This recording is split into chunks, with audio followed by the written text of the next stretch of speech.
En tant que médecin, on sait bien que notre travail ne s'arrête pas au diagnostic ou au traitement d'une maladie. Le vrai but, c'est de restaurer la fonction, de permettre au patient de retrouver son autonomie, bref, de lui rendre sa qualité de vie. Et c'est précisément là que toute la rééducation entre en jeu. Voilà la question qui est vraiment au cœur de notre pratique de tous les jours. Une fois que la phase aiguë est gérée, la vraie question c'est comment on accompagne le patient sur ce long chemin de la récupération. Eh bien, la réponse, elle se trouve dans une prescription de rééducation qui soit bien pensée, bien coordonnée. Pour y voir plus clair, je vous propose un parcours en 5 temps. On va d'abord parler de notre rôle de médecin, un peu comme un chef d'orchestre. Ensuite, on va plonger dans le concret, comment prescrire de la kiné, puis de l'orthophonie. Après ça, on élargira le cercle à toute l'équipe de soins pour enfin aboutir à une vision vraiment complète du patient. J'aime bien cette image du médecin comme chef d'orchestre. C'est nous qui donnons le tempo, la direction. Et la partition, eh bien, c'est notre ordonnance. C'est elle qui va guider tous les autres professionnels et faire en sorte que leurs actions soient harmonieuses et efficaces. Il ne faut jamais, jamais sous-estimer la puissance de cet acte. Une prescription bien faite, ce n'est pas juste un bout de papier, c'est un acte médical à part entière. C'est ce qui va lancer tout le processus, guider les thérapeutes, mais aussi ajuster les traitements médicamenteux qui sont parfois indispensables. Je pense aux antalgiques pour gérer la douleur ou aux antispastiques pour relâcher les muscles. Bref, c'est la fondation de tout l'édifice. Allez, passons maintenant à la prescription la plus fréquente, celle qu'on fait presque tous les jours, la masso-kinésithérapie. C'est vraiment la pierre angulaire de la rééducation dès qu'on touche au mouvement et à la fonction physique. Pour qu'une ordonnance de kiné soit vraiment utile, il faut qu'elle soit claire. En gros, il y a 3 points essentiels. D'abord, l'indication médicale. Pas forcément le diagnostic précis, mais surtout la description du problème fonctionnel. Ensuite, l'objectif. Qu'est-ce qu'on cherche à faire? Soulager la douleur, bien sûr, souvent en lien avec un traitement antalgique qu'on aura prescrit, ou alors récupérer de l'amplitude sur une articulation, ou bien désencombrer les bronches. Et enfin, 3e point, la région à traiter. C'est ce qui va permettre au kiné d'être le plus efficace possible. Ce qui est formidable avec la kiné, c'est que son champ d'action est immense. On le voit bien ici, ça va de l'orthopédie à la gériatrie en passant par la neurologie.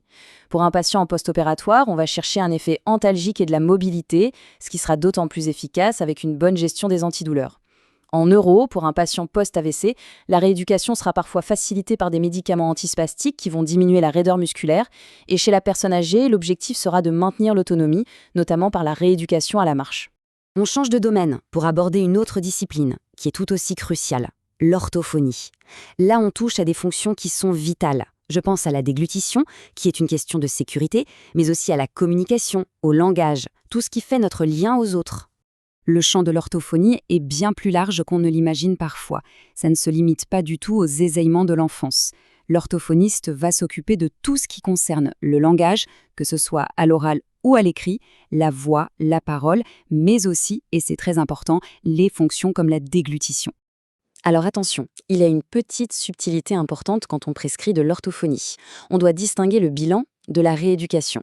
En général, on commence par prescrire un bilan orthophonique. C'est l'étape de diagnostic. L'orthophoniste va évaluer précisément les troubles et nous proposer un projet de soins. Et c'est seulement après, sur la base de ce bilan, qu'on prescrira la rééducation, qui est la phase de traitement à proprement parler. Alors concrètement, quand est-ce qu'il faut y penser? Eh bien, les situations sont vraiment variées. Après un AVC, bien sûr, en cas d'aphasie, chez un enfant qui a du mal avec la lecture, on pensera à la dyslexie, mais aussi chez une personne âgée qui a une maladie neurodégénérative pour l'aider à communiquer le plus longtemps possible et surtout pour dépister les troubles de la déglutition qui peuvent être très dangereux. Bon, on a parlé kiné, on a parlé ortho. Mais pour une prise en charge vraiment optimale, il faut voir plus large. La rééducation, c'est un travail d'équipe, une approche multidisciplinaire où chacun va amener sa compétence. On voit bien cette équipe ici. Mais le plus important, ce qui est vraiment au cœur de tout ça, c'est le patient. C'est autour de lui que tout le monde collabore. Kiné, orthophoniste, mais aussi ergothérapeute, psychologue, orthoptiste. Tous ces professionnels doivent communiquer pour que le projet de soi soit cohérent. Parlons 2 minutes de l'ergothérapeute. Son rôle est absolument fondamental. L'ergo, c'est celui qui fait le pont entre ce que le patient peut encore faire et les activités de la vie de tous les jours. Son but ultime, c'est de rendre au patient un maximum d'indépendance dans son propre environnement. Comment ça marche concrètement? L'ergothérapeute peut se rendre au domicile pour proposer des aménagements, comme installer une barre dans la salle de bain. Il va conseiller des aides techniques, comme un enfile-bas ou un fauteuil roulant bien adapté. Il peut aussi utiliser des activités très concrètes, comme le jardinage ou la cuisine, pour travailler un geste précis. Tout ça avec un seul objectif, améliorer la qualité de vie. Il ne faut jamais oublier l'impact psychologique d'une maladie ou d'un handicap.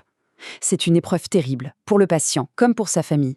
Le rôle du psychologue ou du neuropsychologue est donc capital pour accompagner ce parcours émotionnel, aider à gérer l'anxiété et la dépression, et tout simplement à accepter cette nouvelle vie. Un autre spécialiste, qu'on a parfois tendance à oublier, c'est l'orthoptiste. Lui, c'est l'expert de la rééducation des yeux, de tout ce qui concerne la vision binoculaire et les stratégies du regard. Son champ d'action, ça peut être la prise en charge d'un strabisme, la rééducation des troubles de la convergence, qui donnent des maux de tête, ou encore l'accompagnement des patients qui ont une basse vision, pour les aider à utiliser au mieux ce qui leur reste de vision. Voilà, maintenant qu'on a présenté tous les musiciens de notre orchestre, il est temps de voir comment tout ça s'articule concrètement dans le parcours du patient pour former une prise en charge qui soit vraiment globale. Prenons l'exemple d'un patient qui a fait un AVC. Son parcours est une illustration parfaite. En phase aiguë, en réanimation, la priorité, ça peut être la kiné respiratoire. Ensuite, en centre de rééducation, on passe à un programme intensif qui va combiner la kiné pour la motricité, l'orthophonie pour le langage et peut-être l'orthoptie s'il y a des troubles visuels. Et bien sûr, on gère en parallèle les traitements médicamenteux, que ce soit pour la spasticité ou la prévention. Et enfin, au retour à la maison, c'est là que l'ergothérapeute va intervenir pour adapter le logement et qu'un soutien psy sera souvent crucial. Il faut vraiment garder ça en tête. Au-delà de l'aspect technique, chaque fois qu'on rédige une ordonnance de rééducation, on offre bien plus qu'un soin. On offre une perspective, une chance au patient de reconquérir une partie de sa vie. C'est une véritable promesse d'autonomie. Et tout ça, ça nous amène à une dernière question, une question pour réfléchir. Plutôt que de voir la rééducation comme quelque chose qui arrive après le traitement de la phase aiguë, comment pourrait-on faire pour mieux l'intégrer, la penser et la planifier dès le tout début du parcours de soins pour donner à nos patients toutes les chances de récupérer ?